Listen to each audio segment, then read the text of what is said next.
बार भी जब चर्चा हुई तब भी मैंने कहा था कि कुछ लोग संविधान तो हाथ में लेके घूमते हैं, लेकिन ये नहीं बता पाए कि उसके पन्ने तक कितने हैं, क्योंकि उन्होंने कभी खोला ही नहीं। आज मैं क्योंकि ये संविधान जो राहुल जी सब तरफ दिखाते हैं सर, शायद उन्होंने इसके 2 पन्ने भी खोलकर नहीं देखे। अगर आप इसका प्रीफेस देखेंगे, प्रीफेस किसने लिखा है सर? सुप्रीम कोर्ट के वरिष्ठ अधिवक्ता गोपाल शंकर नारायण जी। उन्होंने लिखते हैं, our constitution was crafted by the finest and most emancipated minds of the time and thankfully not directed by the confused Nehruvian social policy that guided success governments। वो इनकी नेहरू जी की विचारधारा पर सवाल खड़ा करते हैं। और उन्होंने लिखा है कि giants like B.R. Ambedkar, B.N. Rao, Sardar Patel, K.M. Munshi Alladi debate provisions to protect the basic freedom.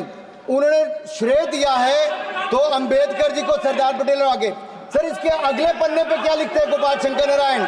और ये इन्हीं का ही है सर, मैं इन्हीं की पढ़ रहा हूँ जो इन्होंने हाउस में दिखाया। इसमें लिखा है, were it not for the strength of the document Indira Gandhi would have been compelled to end the darkest episode in independent India by ending the emergency। यानी कि संविधान की ताकत थी जिन्होंने इंदिरा गांधी जी की इमरजेंसी को खत्म किया था, तो इस संविधान की ताकत थी। और ये आपके इसके अंदर लिखा है, राहुल जी जो आप लेकर घूमते हो, कभी खोल के पढ़ो तो सही, कभी पढ़ा भी नहीं आपने। और इसमें आगे लिखा है सर, आप चेयर को बोलो, अधिकार दिया है, चेयर को बोलो, माननीय सदस्य चेयर को। जी अध्यक्ष जी, ये जो राहुल जी कॉपी लेकर घूमते हैं, इसी पे लिखा है कि इंदिरा गांधी जी की यातनाएं और इमरजेंसी को खत्म किया तो बाबा साहब अम्बेडकर के संविधान ने गरीब से गरीब व्यक्ति को उसका काम दिया। सर आप इसके प्रीफेस पे जाइए। सर आप इसके प्रीफेस के बाद फॉरवर्ड जो लिखा सर, ये भी सुप्रीम कोर्ट के बहुत बड़े वकील है। उन्होंने क्या लिखते हैं सर कि जब संविधान बना उसके बाद सर, देश आजाद होने के बाद पहले दिन से ही लेजिस्लेटिव और हमारी ब्यूरोक्रेसी सर, हमारी दोनों ने ही जुडिशरी के साथ सींग फंसा के रखे, जुडिशरी को नीचे दिखाने की बात की। सर ये मैं नहीं कह रहा, ये वही किताब कह रही है जो राहुल गांधी हाथ में लेकर घूम रहे हैं। सर मैं पढ़ के सुनाता हूँ। From the earliest years itself the legislative wing and the executive wing of the state on the one hand confronted the judicial wing on the other with the accusation that they had vastly approached upon the powers not given to them but given to the executive।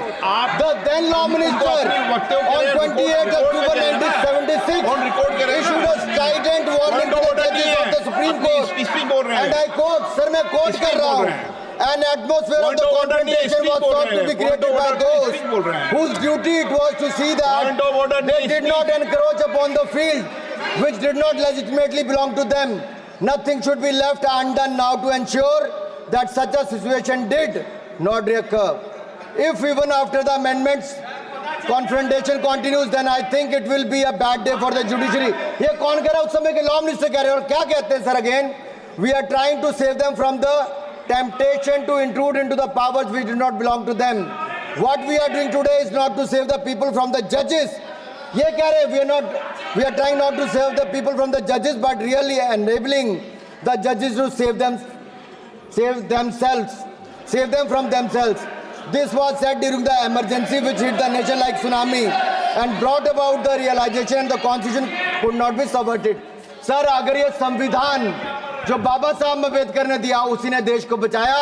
Rahul ji कभी इसको पढ़कर देखिए, गांधी परिवार और Congress party का पूरा कारनामे इसके अंदर लिखेंगे, कैसे आपने धज्जियां उड़ाई एक तो एक। दूसरा ये जो कहते हैं बीजेपी के लोगों को सर ये मनगढ़ंत आरोप, सर ये अंगूठा काटने की बात करते हैं। इनके राज में सिखों के गले काटे गए, सिखों के कत्लेआम किया गया, सिखों के बाद दंगे सबसे ज्यादा हुए तो कांग्रेस के समय हुए। और आपको देश से माफी मांगनी है, अगर आज भी नहीं मांगेंगे तो संविधान जितना मर्जी जेब में डालिए। आप संविधान को जेब में लेकर घूमते सर, इन्होंने संविधान को तार-तार करने का काम किया है। इनको देश से माफी मांगनी चाहिए। मुझे आपका संरक्षण इसलिए चाहिए था कि झूठे आरोप लगाने बंद करे। यह संविधान की रक्षा आपने कभी नहीं की। इमरजेंसी जैसा कालखंड आया और संविधान को बार बार तार किया, संशोधन किया, तो आपने और आपकी पार्टी ने किया। धन्यवाद सर।